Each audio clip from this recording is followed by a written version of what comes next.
جو ایمان لائے اور نیک عمل کرتے ہیں ان قریب رحمان محبت عطا کرے۔ میں نے جو کلام پاک کی جس آیت کریمہ کی تلاوت کا شرف حاصل کیا اس کا سیدھا سادہ ترجمہ آپ کی سماعتوں کے حوالے۔ بے شک انڈاؤٹڈ بات ہے یہ، اس بات میں کوئی شک اور شبہ ہے ہی نہیں۔ کس بات میں؟ کہ جو ایمان لائے اور نیک عمل کرتے ہیں رحمان ان قریب انہیں محبت عطا کر دے گا۔ اب آپ دیکھیے یہاں پر فرسٹ فیز کیا ہے؟ کنڈیشن، اور لاسٹ فیز کیا ہے؟ ریزلٹ۔ کنڈیشن کیا رکھی رب نے اور تیور دیکھیے رب کا، انڈاؤٹڈ رب کہے اور کوئی شک، اللہ کچھ بھی فرمائے اس میں کوئی شک اور شبہ کیا جا سکتا ہے، لیکن انداز بیان دیکھو رب کا، وہ کیا کہہ رہا ہے؟ اس بات میں کوئی شک نہیں، ان الذین آمنوا، انڈاؤٹڈ بات ہے کہ جو ایمان لے آئے اور نیک عمل کرتے ہیں، یہ کنڈیشن ہے رب کی جانب سے۔ وہ بندے جو ایمان لے آئے، وہ بندے جو نیک عمل کرتے ہیں، اس کنڈیشن کے عوض میں رب کیا دے گا؟ ان بندوں کو محبت عطا کر دے گا۔ محبت، اب اس سے اندازہ لگائیے کہ یہ محبت کتنی امپورٹنٹ شے ہے۔ محبت عطا کرے گا کب؟ اور ایک بات اور سنیے، اسی آیت کریمہ کے ترجمے کو اس انداز میں بھی بیان کیا جا سکتا ہے کہ بے شک جن کا ایمان اور جن کا عمل بارگاہ خداوندی میں مقبول، وہی اہل محبت ہے، وہی اہل محبت ہے۔ تو اہل محبت کون؟ جس کا ایمان اور جس کا عمل بارگاہ خداوندی میں مقبول۔ اب کیا سمجھ میں آیا؟ یہ پیمانہ ہے ہر ایمان والوں کے لیے، یہ میزان ہے ہر ایمان والے کے لیے، اور ہمارے بیچ میں بھی ایک میزان موجود ہے۔ یہ میزان ہے اور معین بھی موجود ہے۔ معین الحقی نام ہے نا آپ کا؟ مزمل، کیا بات ہے! میزان بھی ہے، مزمل بھی ہے، دونوں اسٹیج پہ موجود ہیں۔ تو یہ میزان ہے کس بات کا؟ کہ آپ چیک کریں کہ آپ کا ایمان کس کنڈیشن میں ہے، آپ کا عمل مقبول ہے یا نہیں رب کی بارگاہ میں۔ تو اگر یہاں، کیونکہ محبت کا تعلق قلب سے ہے، محبت کا تعلق کہاں سے ہے؟ قلب سے، اور محبت کا تعلق قلب سے، ٹھیک ہے؟ یہاں اگر محبت نہیں تو کیا نہیں ہے آپ کے پاس؟ ایمان نہیں، عمل نہیں۔ تو ایمان اور عمل کی کسوٹی محبت، محبت، اسے ہلکے میں مت لے لیجئے گا۔ جن کی محبت رب چاہتا ہے، انعام کے طور پر جن کی محبت اہل ایمان کو، اہل عمل کو رب عطا کرے گا، اب ذرا سوچو وہ ذات کیسی ہوگی جس کی محبت ہمارے ایمان اور ہمارے عمل کی بنیاد پر ہمیں ملے گا۔ ایسا ہی ہنسی مذاق نہیں ہے، اسی لیے ہمارے آقا محمد عربی صلی اللہ علیہ وسلم نے ارشاد فرما دیا کہ میرے بعد میری امت میرے اہل بیت کے معاملے میں آزمائی جائے گی، آزمائش میں مبتلا ہوگی، آزمائی جائے گی میرے بعد میری امت میرے اہل بیت کی محبت کے لیے۔ تبھی تو ہم دیکھتے ہیں کہ آج کے دور میں جس کی سمجھ میں آتا ہے جو چاہتا ہے بول دیتا ہے، جو بھی آیا چل پڑا، یہ کیا ہے وہ کیا ہے، ایسا کیا ہے ویسا کیا ہے، لکھا کہاں ہے؟ بھائی اگر اتنا ہی دکھتا ہے تو دیکھ کیوں نہیں لیتے؟ اتنے ہی صاحب علم ہو تو کیوں نہیں پڑھ لیتے؟ آیت کریمہ تو قرآن ہی میں ہے، میں نے بھی تلاوت کی، تم نے بھی تلاوت کی۔ پہلے آئینہ اتارو اپنے حسد کا، آئینہ اتارو اپنے تعصب کا، تو تمہیں بھی یہ آیت کریمہ نظر آ جائے گی، ان الذین آمنوا وعملوا الصالحات سیجعل لهم الرحمن ودا۔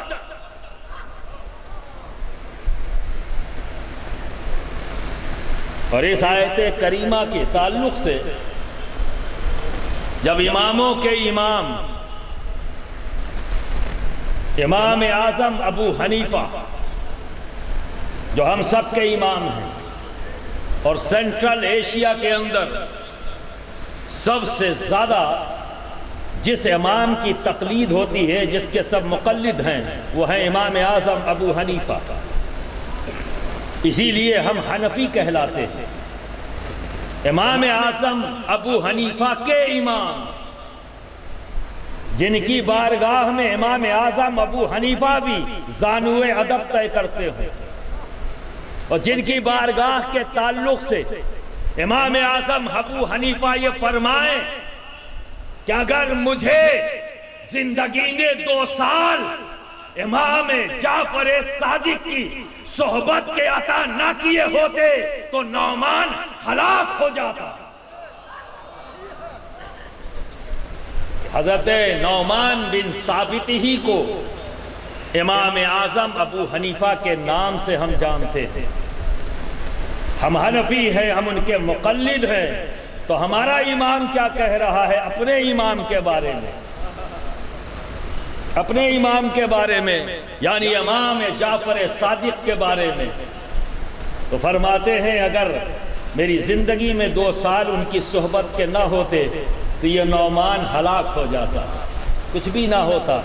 اسی لیے چاہے وہ فقہ حنفی ہو، چاہے وہ فقہ شافعی ہو، چاہے وہ حنبلی ہو، چاہے وہ مالکی ہو، ساری فقہ میں امام جعفر صادق کا فیضان موجود ہے، فقہ جعفری کا فیضان موجود ہے، کیونکہ سب انٹر کنیکٹڈ ہیں۔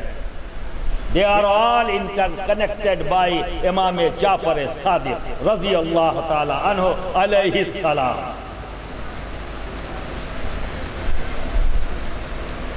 تو اس اماموں کے امام سے پوچھا گیا، اے امام،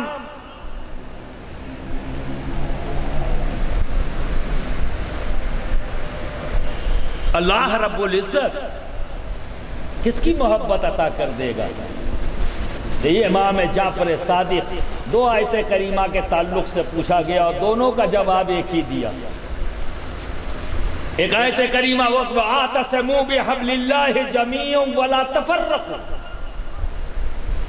جب امام جعفر صادق سے پوچھا گیا ہے امام یہ اللہ کی رسی کیا ہے، تو امام جعفر صادق نے فرمایا یہ اللہ کی رسی کچھ اور نہیں، ہم اہل بیت اطہار ہیں۔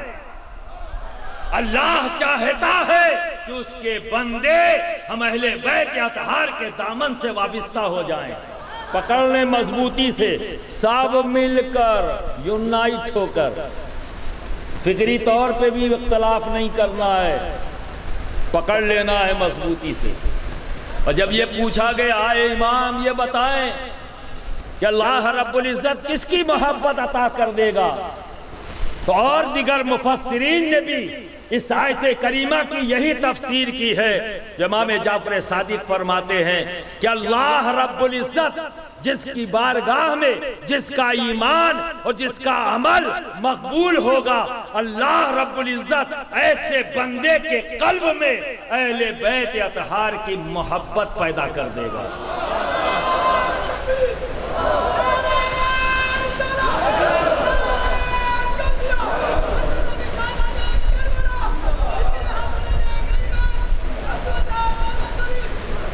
ایسے بندوں کے دلوں میں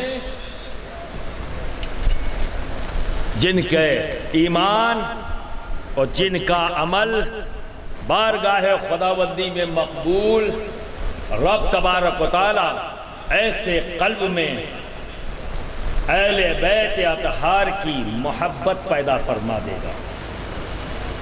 اب آتا ہے اگلی اسٹیج، یہ اہل بیت کون ہیں؟ یہاں بھی لوگوں نے کنفیوژن کریٹ کر دیا ہے. اور وہ جس کا قلب صاف نہیں ہوتا، حسد کی گندگی سے گندا ہوتا ہے، اور کسی بھی حاسد کو اگر پہچاننا ہو، اگر آپ چاہتے ہو کہ آپ پہچاننا کہ ہمارے درمیان حاسد کون ہے، بڑے آسان سے پہچان لوگے. اہل بیت کا ذکر شروع کر دو، چہرے پہ اگر شکن آ جائے تو سمجھ لینا حاسد ہے، اور چہرے پہ مسکراہٹ آ جائے تو سمجھ لینا محبت والا ہے. اور صرف اتنا ہی نہیں سمجھنا ہے، یہ بھی سمجھ میں آ جائے گا کہ اس بندے کا ایمان اور عمل دونوں بارگاہ رب العزت میں مقبول ہے، تبھی تو اس کے دل میں علی کی محبت ہے، تبھی تو اس کے دل میں فاطمہ کی محبت ہے، تبھی تو اس کے دل میں حسنین کریمین کی محبت ہے. صرف اتنا ہی نہیں پتہ لگے گا، یہ بھی پتہ لگ جائے گا. اور خود بھی جب تمہارے سامنے یہ نام آئیں اور دل میں جوش پیدا نہ ہو تو سمجھ لینا ابلیس نے اپنا کام کر دیا ہے. آئینہ دل پر غرد و غبار ڈال دیا ہے، شکوک و شبہات کا غرد و غبار ڈال دیا ہے، حسد کا. اور آج کے دن میں لوگ بڑے فکر مند رہتے ہیں. میں کہتا ہوں اس کی فکر چھوڑو، اپنی کرو. بہت سے لوگوں کو فکر ہے کہ کون فرقہ جنت میں جائے گا، کون فرقہ جہنم میں جائے گا. ہمارے نبی نے فرمایا ہے کہ تمام امتوں کا پچھلی امتوں میں 72 تھے، میری امت میں 73، ایک جنتی باقی سب گمراہ.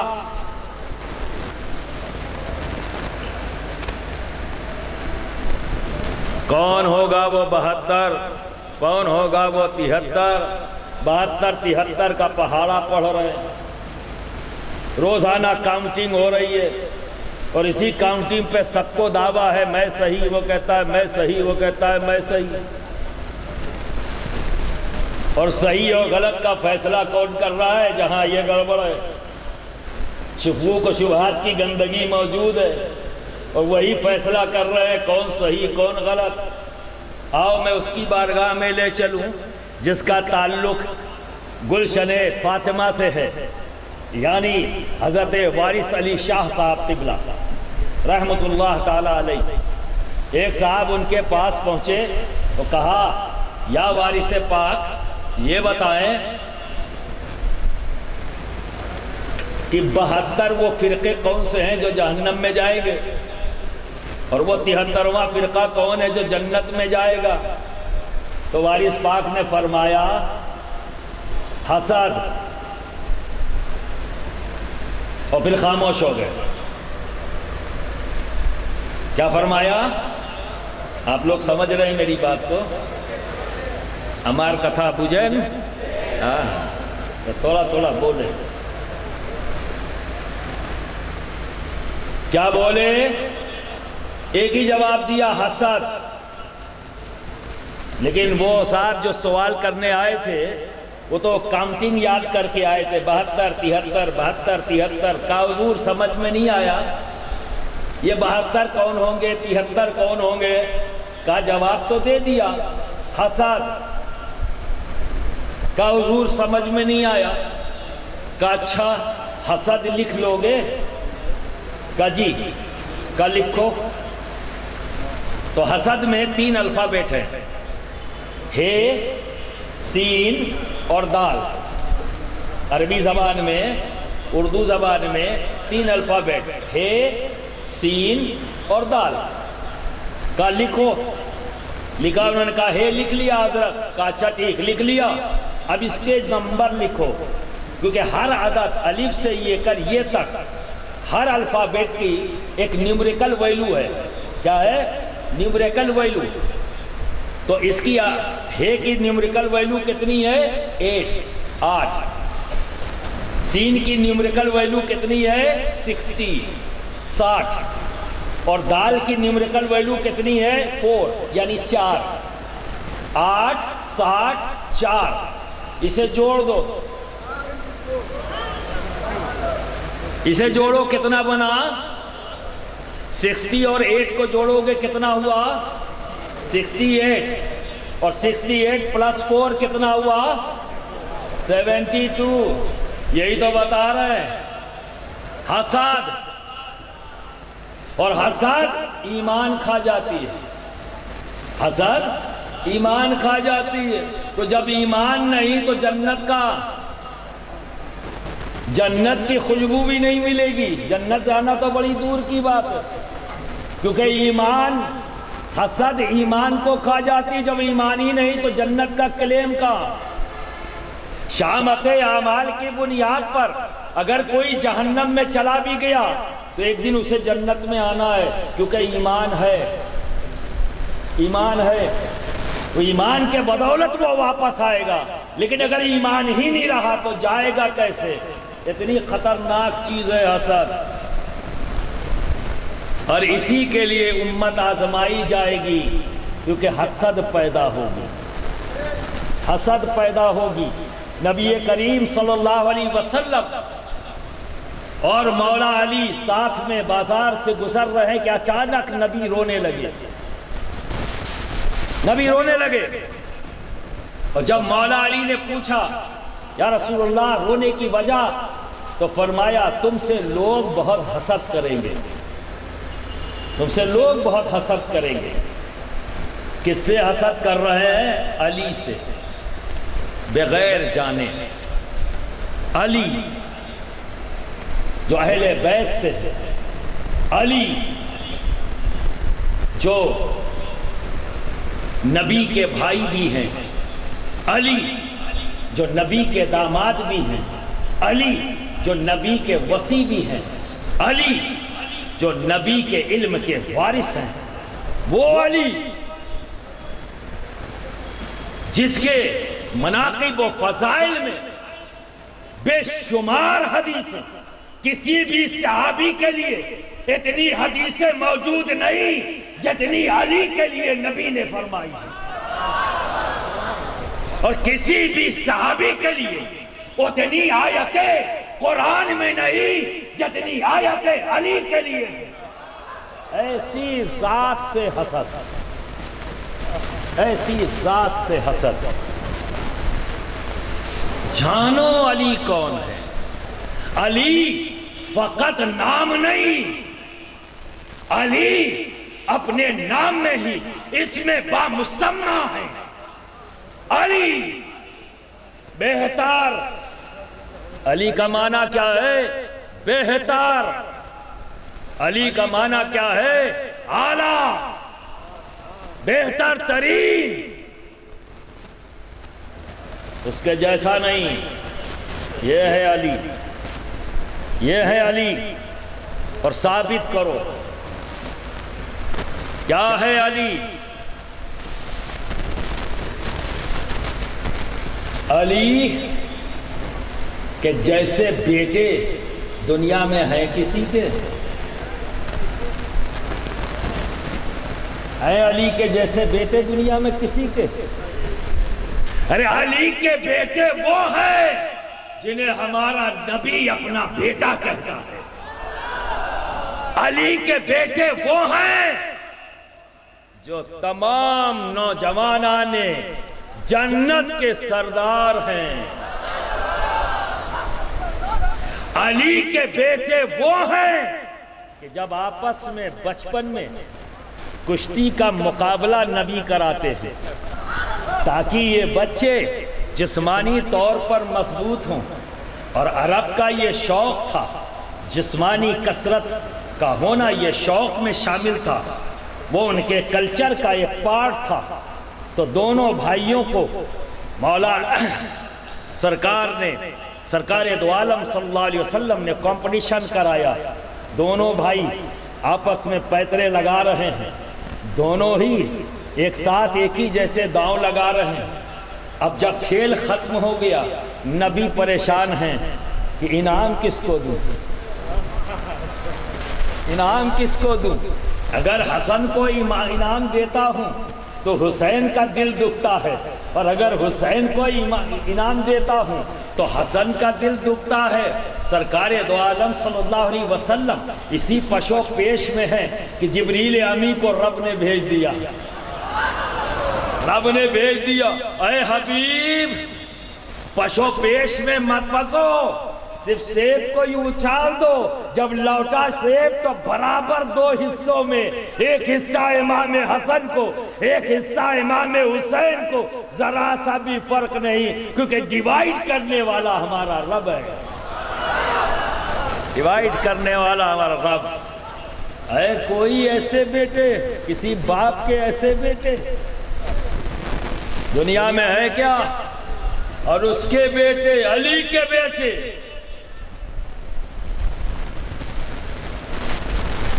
خیر کثیر لیے ہوئے ہیں، قیامت تک ایک دن، دو دن، ایک صدی، دو صدی، تین صدی نہیں، خاندان چلتا ہے، دو پشت، تین پشت، چار پشت، لیکن یہ خاندان دیکھو، میں تو 27ویں پشت میں ہوں، 40ویں پشت ہوں، نبی سے 40ویں پشت، ہاتھ ملانے میں، مصافحہ کرنے میں 8واں ہوں، نبی سے مصافحہ کا کوئی جل جائے تو میں کیا کروں؟ اس میں میرا دوش نہیں، اس میں میرا کیا دوش کہ نبی سے مصافحہ کرنے والا میں 8واں ہوں، مجھ سے اوپر 7 لوگوں نے نبی سے مصافحہ کیا، یعنی حضرت سید احمد رفاعی رضی اللہ تعالی عنہ انہوں نے مصافحہ کیا نبی سے، پھر ان کے خلیفہ نے مصافحہ کیا نبی سے، ان کے خلیفہ نے نبی سے، ان کے خلیفہ نے نبی سے، ان کے خلیفہ نے نبی سے، 5 اور 6ویں شبیہ غوث اعظم سید شاہ علی حسین اعلیٰ حضرت اشرفی، ان سے مصافحہ کیا میرے پیر و مرشد مخدوم المشائخ حضرت علامہ مولانا سید شاہ محمد مختار اشرف اشرفی الجیلانی، اور ان سے مصافحہ کیا اس حقیر میں 8واں سرکار سیدنا غوث پاک کو دیکھنے والا میں 6واں ہوں، میں 6واں ہوں، کون ہوں؟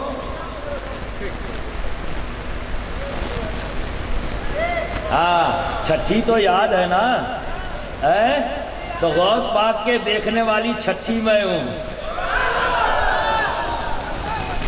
اب کوئی جل جائے تو میں کیا کروں؟ اس میں میرا کیا قصور؟ کیا قصور ہے؟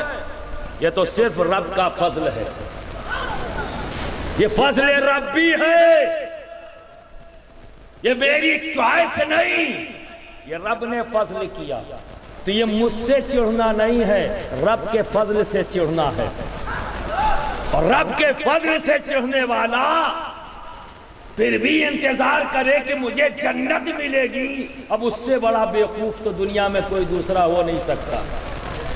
یہ تمہاری چوائس ہے، تم نے چوائس کیا ہے کہ رب کے فضل سے ٹکراؤ اور پھر یہ امید رکھو جنت، تو جنت تو انہی کو ملے گی جو رب کے فضل کو آمنا صدقنا کہتے ہوئے نظر آئے، مرحبا مرحبا کی صداؤں سے رب کے فضل کا استقبال کرے، جنت ان کی ہے۔ رب کے فضل سے محبت کرے، جنت اس کی ہے۔ چڑ جانے والوں کو جنت کہاں ملے گی؟ کہ مل جائے گی بھائی؟ نہیں نا۔ تو برادران ملت اسلامیہ، یہ تحدیث نعمت کے طور پر بڑائی کے لیے نہیں، صرف اپنے رب کا فضل بیان کر رہا کہ علی کو رب نے ایسے بیٹے دیے، ایسی نسل دی علی کو کہ قیامت تک فیضان نبوت اور فیضان رسالت بانٹنے کی ذمہ داری رب تبارک و تعالیٰ نے علی اور علی کے بیٹوں کو عطا کر دی۔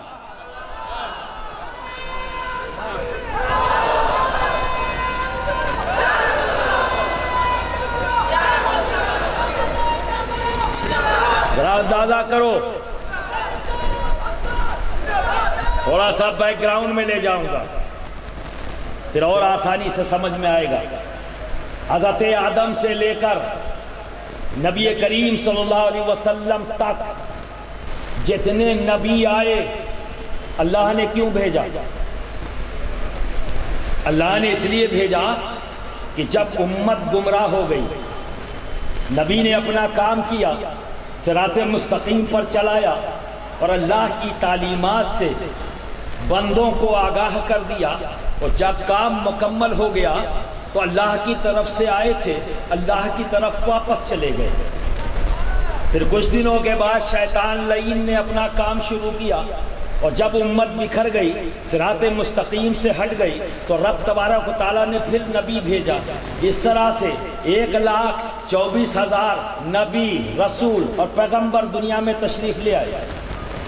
لیکن جب ہمارے نبی آئے تو نبی آخر الزماں بن کر آئے، آپ پر نبوت ختم، اب آپ کے بعد کوئی نبی نہیں آئے گا۔ پر ہوتا تو یہی آیا ہے کہ ہر نبی کے جانے کے بعد امت نے جب راستہ چھوڑ دیا، صراط مستقیم سے بھٹک گئی، تو اللہ رب العزت نبی بھیجتا تھا۔ تو امت محمدی جب یہ بکھرے گی تو کون ان کو سنبھالے گا؟ کیونکہ اب تو کوئی نبی آئے گا ہی نہیں، اب کوئی نبی نہیں آئے گا۔ اور امت جب صراط مستقیم سے ہٹے گی، بھٹکے گی، تو کون صراط مستقیم کی طرف بلائے گا؟ چونکہ اب کوئی نبی نہیں آئے گا۔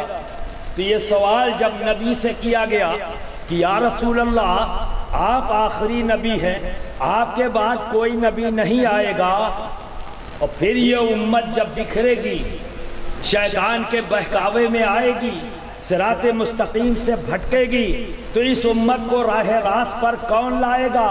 تو نبی نے فرمایا بے شک میں آخری نبی ہوں، نبوت کا دروازہ مجھ پہ ختم، پر فیضان رسالت، فیضان نبوت جس کی ضرورت امت کو باقی ہے، یہ فیضان رسالت، فیضان نبوت ولایت کے راستے سے امت کو ملے گا۔ ولایت کے راستے سے امت پر کھلے گا۔ یہی وجہ ہے کہ نبی نے فرمایا انا مدینۃ العلم وعلی بابھا۔ تو نبوت اور رسالت کا فیضان کہاں کھلا؟ کون بنا باپ؟ علی۔ علی علی وہ باب ہے جو کھولا گیا امت کے لیے، تاکہ فیضان رسالت اور فیضان نبوت سے امت محروم نہ رہے۔ کیونکہ یہ امت کی ضرورت ہے قیامت تک، فیضان نبوت اور فیضان رسالت کی ضرورت امت کو قیامت تک ہے، پر یہ فیضان نبوت فیضان رسالت بانٹے گا کون؟ دروازہ کھول دیا گیا، علی علی۔ کیوں؟ کیونکہ علی کا نام مرتضیٰ بھی ہے، علی کا ہر نام اس میں بامسمہ ہے، علی مرتضیٰ بھی ہیں، اور مرتضیٰ کا معنی کیا ہے؟ چنا ہوا۔ مرتضیٰ کا معنی کیا ہوا؟ چنا ہوا، سلیکٹڈ۔ ارتضیٰ یعنی چنا ہوا، مرتضیٰ چنا ہوا۔ یہ علی ہے جنہیں مرتضیٰ کہا جاتا ہے، اور مرتضیٰ کا مطلب چنا ہوا، چنا ہوا۔ جب عرب اہل قریش نے میرے نبی کے لیے ایسا ماحول تنگ کر دیا کہ کام کرنا مشکل ہو گیا، راستوں میں کانٹے بچھا دیے گئے، راستوں سے پتھر کی بارش شروع ہو گئی، ہر طرح کے مظالم ہیں، 7 دن پیٹ پر پتھر باندھ کے نبی وقت گزار رہے ہیں، اور پھر بھی امتی امتی امتی امتی کہہ رہے ہیں۔